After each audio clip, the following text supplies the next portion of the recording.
El Centro Evangelístico tiene el agrado de presentar Verdades que Transforman. Verdades que Transforman. Principios y valores a la luz de la poderosa Palabra de Dios. Presentado por el pastor Freddy Gustavo Catari. Bienvenidos, bienvenidos.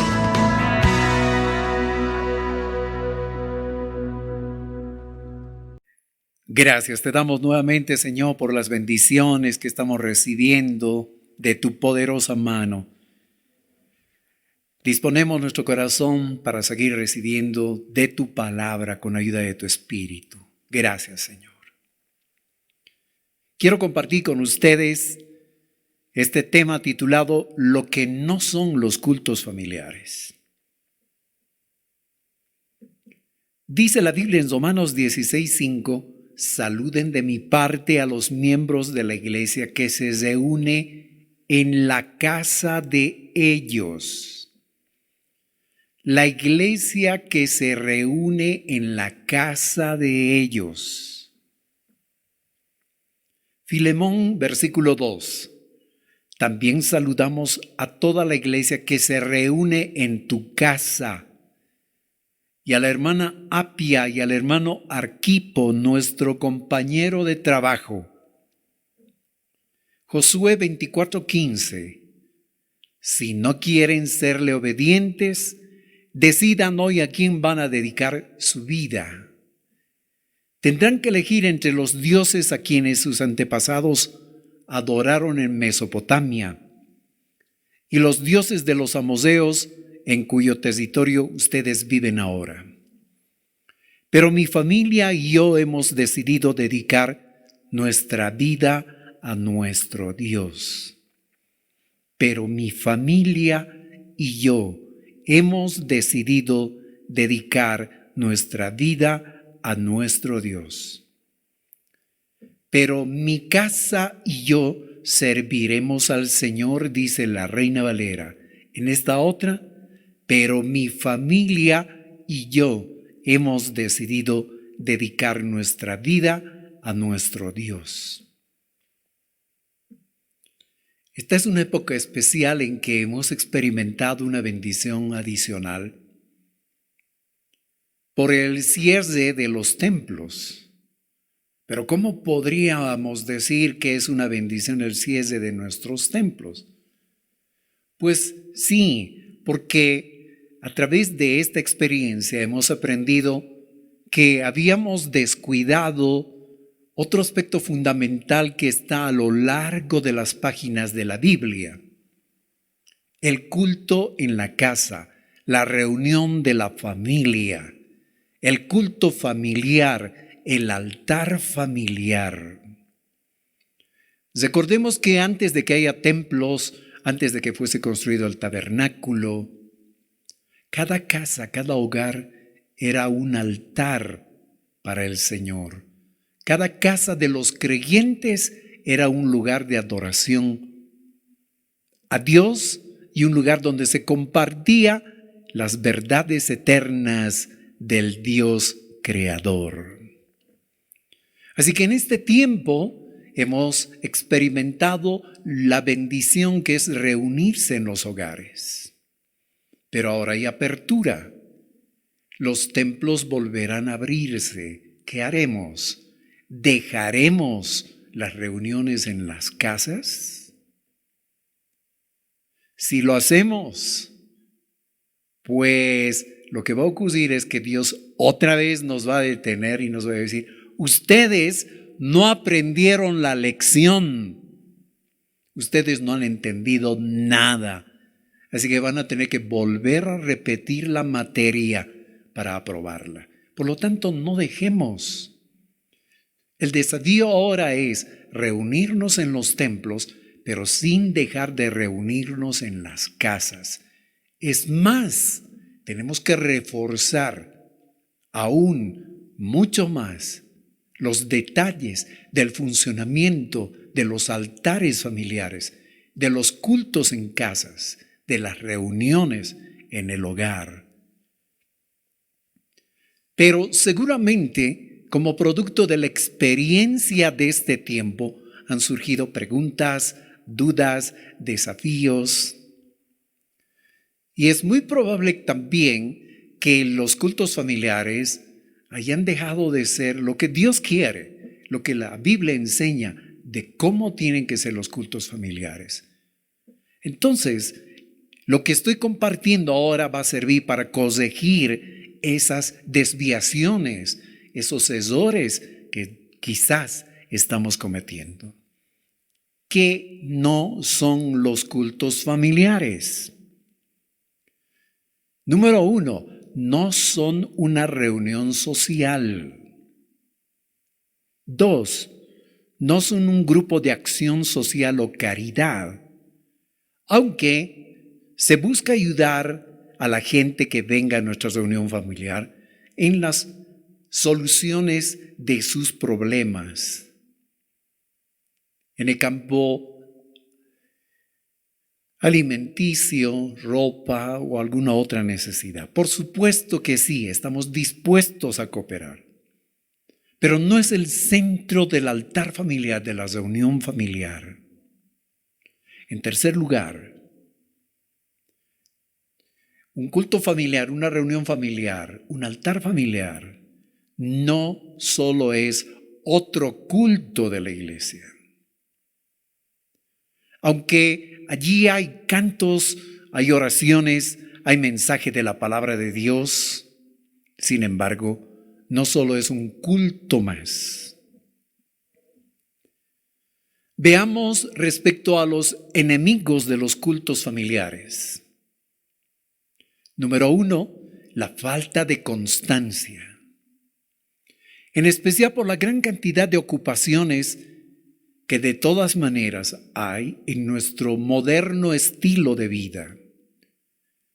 Debemos proseguir con nuestros altares, con nuestras reuniones, con nuestros cultos familiares.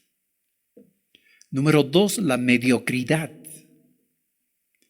El decir por lo menos, bueno, por lo menos lo hemos hecho de esta manera. Aunque sea de esta forma lo estamos haciendo. O decir, ya estaremos mejorando poco a poco, lo haremos después. O decir también, iba a mejorar en estos aspectos, ya nos estábamos dando cuenta, pero... Y podemos seguir mencionando otros pretextos más. Que nuestras reuniones familiares no sean mediocres. Preparémoslas, hagámoslas de tal manera que glorifiquen al Señor. Número 3, la ignorancia. Muchos dicen no poder hacer el culto familiar porque no saben cómo hacerlo. Y la respuesta es, sí saben hacerlo. Es muy parecido al culto que hacemos en la congregación. Algunos han replicado el culto de la congregación. Se han reunido durante 2 horas o 1 hora, siguiendo el mismo programa elemental, comenzando con oración, cánticos, lectura de la palabra, explicación de la palabra, nuevamente oración y terminando quizás con un cántico, un programa sencillo. Has estado dejando de hacer el culto familiar porque de repente decías, no sé cómo hacerlo. La verdad es que te ha faltado valentía, decisión para iniciarlo. Y te animamos para que lo hagas de una vez. Número 4, otro enemigo. Creer que el culto familiar solo es una actividad excepcional. Ya regresaremos al templo, ya se normalizarán las actividades. Por lo tanto, ya no necesitaremos hacer culto en la casa, pues tienes que vencer a ese enemigo. Vénselo. Hay que seguir reuniéndose en casa. 5. Creer que todas las actividades cristianas deben realizarse solo en el templo. Nos habíamos vuelto templistas, ¿verdad? Y tuvo Dios que frenarnos, detenernos, haciendo que se cierren los templos por un buen espacio de tiempo para que reflexionemos, meditemos, nos arrepintamos y redescubramos estas antiguas enseñanzas relacionadas con el culto familiar, el altar familiar. No concentremos todas las actividades otra vez en el templo. Regresemos más bien al templo transformados, habiendo entendido esta poderosa lección. En el templo y por las casas no cesaban de predicar, de enseñar a Jesucristo. Que así sea. Y podemos de repente en este momento imaginar otros enemigos. Los que están siguiendo esta transmisión de pronto podrían decirnos: se está olvidando de este detalle, está pasando por alto este otro enemigo. Pues vénselo en el nombre del Señor. El potencial de los grupos familiares.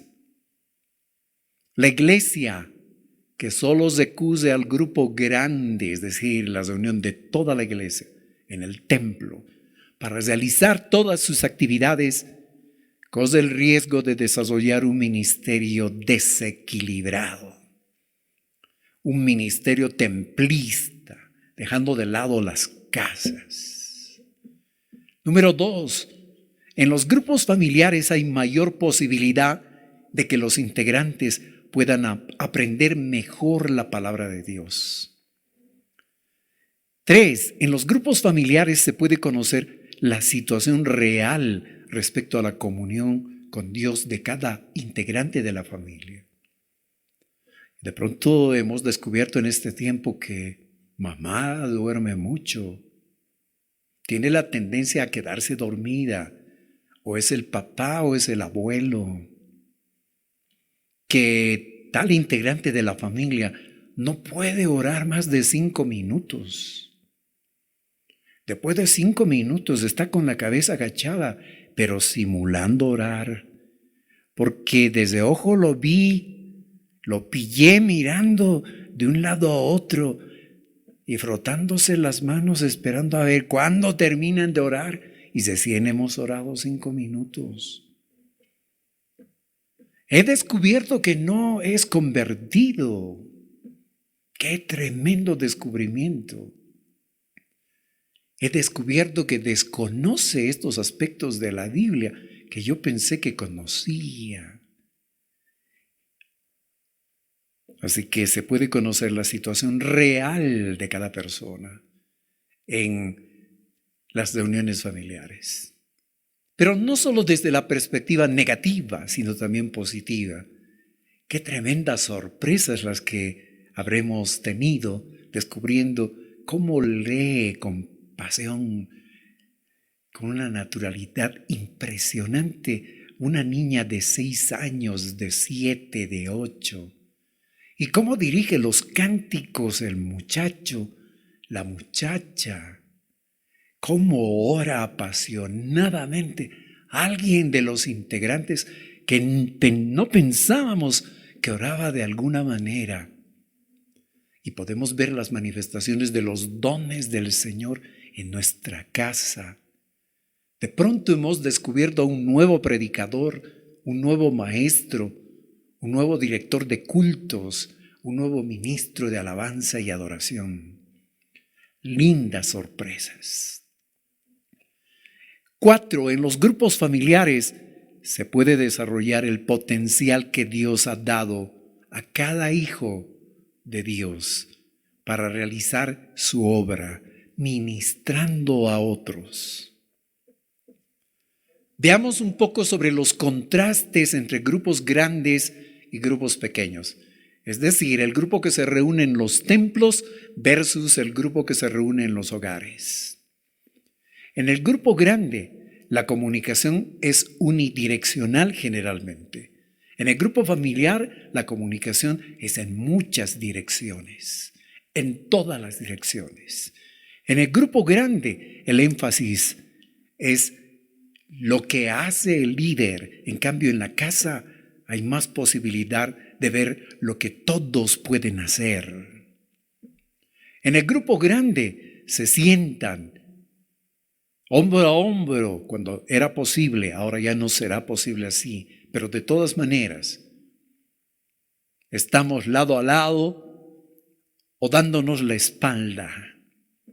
En cambio, en la casa podemos sentarnos frente a frente, lado a lado, con toda confianza y toda libertad. En el grupo grande hay un enfoque en el primer mandamiento, adorar y amar a Dios. En el grupo familiar hay más posibilidad de enfocarnos en el primero y en el segundo mandamiento, amar a Dios y amar al prójimo. En el grupo grande hay mucha observación pasiva. El protagonista prácticamente es el que predica, el que enseña. Pero en el grupo familiar hay mucha participación activa. Cada integrante del grupo participa de diferentes maneras. Revisando un poco más, en el grupo grande se estudia acerca de los dones. En el grupo familiar se pone en práctica esos dones. En el grupo grande se enseña el qué y el por qué de la fe a nivel congregacional. En el grupo familiar, en la casa, se enseña cómo aplicar el qué y el por qué a nivel individual. En el grupo grande se explica lo que Dios pide. En el grupo familiar se explica y se hace lo que Dios pide. En el grupo grande se enfatiza el entender la verdad y el amor de Dios. En el familiar se enfatiza el aplicar la verdad y el amor de nuestro Señor. En el grupo grande se abre la puerta delantera para que entre la gente nueva, pero en el grupo familiar se abre la puerta de la casa, pero también se cierra la puerta trasera para que nadie pueda perderse. En el grupo grande se pasa mucho tiempo junto a los hermanos y muchas veces no los conocemos en una forma personal. En cambio, en los grupos familiares se pasa mucho tiempo juntos y los podemos conocer personalmente. En el grupo grande la audiencia espera que el líder les explique la verdad a base de su preparación.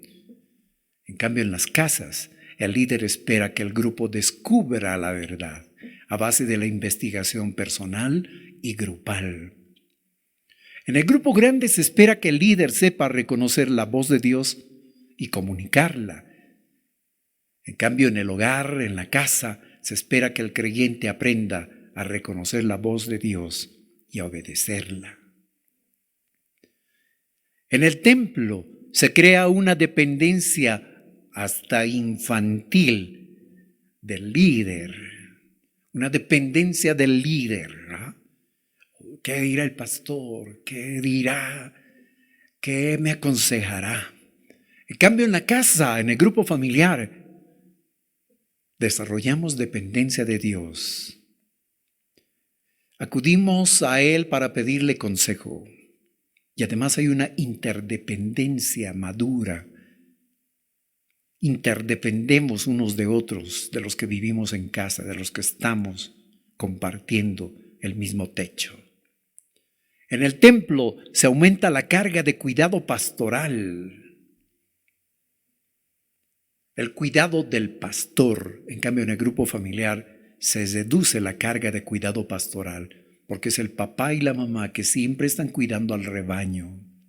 Y es más, unos a otros nos cuidamos y nos ayudamos.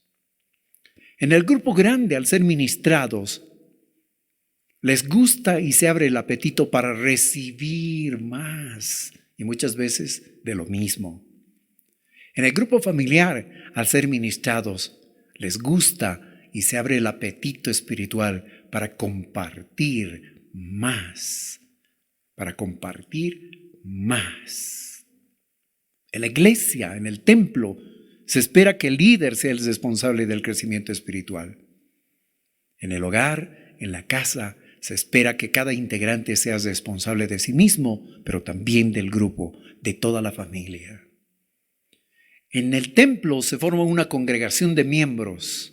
En la casa, una congregación de ministros, de servidores. En el templo se llama y paga también al pastor para ministrar a la congregación, y allí muere el asunto. En cambio, en la casa se llama y paga al pastor para capacitar a la congregación, y ahí nace el asunto. Qué hermoso es cuando el líder enseña a la membresía para tener sus cultos en la casa. Y el gozo aumenta cuando hay resultados y las ovejas efectivamente realizan el culto familiar, el altar familiar, y hay mucho fruto. En el templo, la inmadurez espiritual se convierte en un estilo de vida. En la casa, la madurez espiritual se convierte en su estilo de vida. En el templo se pone énfasis en la predicación. En el grupo familiar se pone énfasis en la enseñanza, la obediencia, también la predicación, el compartimiento más natural. En el grupo grande nos llamamos hermanos con facilidad. En el grupo familiar, efectivamente somos hermanos. Y somos padres e hijos, pero al mismo tiempo somos amigos y hacemos nuevos amigos con más facilidad. En el grupo grande que es el templo, la iglesia, en el templo, lo importante es el programa. En cambio, la iglesia en casas, en los altares familiares, lo importante es la persona, es el grupo. Nuestro desafío, que nuestro culto familiar no solo sea temporal, prosigamos, reforcemos la realización del culto familiar. Acudamos a nuestro Señor para renovar y refrescar nuestros cultos familiares. Es probable que nuestro culto familiar también se haya vuelto tedioso. Qué bueno acercarse al Señor. Basta que uno se acerque y le diga: Dios mío, de nuevo, mi reunión familiar, mi altar familiar, mi culto familiar. Pero alguno dice: pastor, no es así. Más bien es una bendición, no hay aburrimiento, no hay tedio en nuestras reuniones familiares. Felicitaciones, porque así estás siendo bendecido. Pero hay otros casos excepcionales en que también puede estar existiendo aburrimiento, tedio, rutina en el culto familiar. Otra vez te digo, acércate al Señor y dile: renueva, Señor, este culto familiar. Renuévalo, Señor, con tu presencia, y así será. Cuando realices tu próxima reunión familiar, dale gracias al Señor en tu oración de inicio. Dile: Dios mío, aquí está tu presencia. Aquí estás tú. Y tú nos renuevas, nos refrescas. Y ya, en el nombre de Jesús. Que nuestros cultos familiares sean lo que Dios espera. Acerquémonos en oración.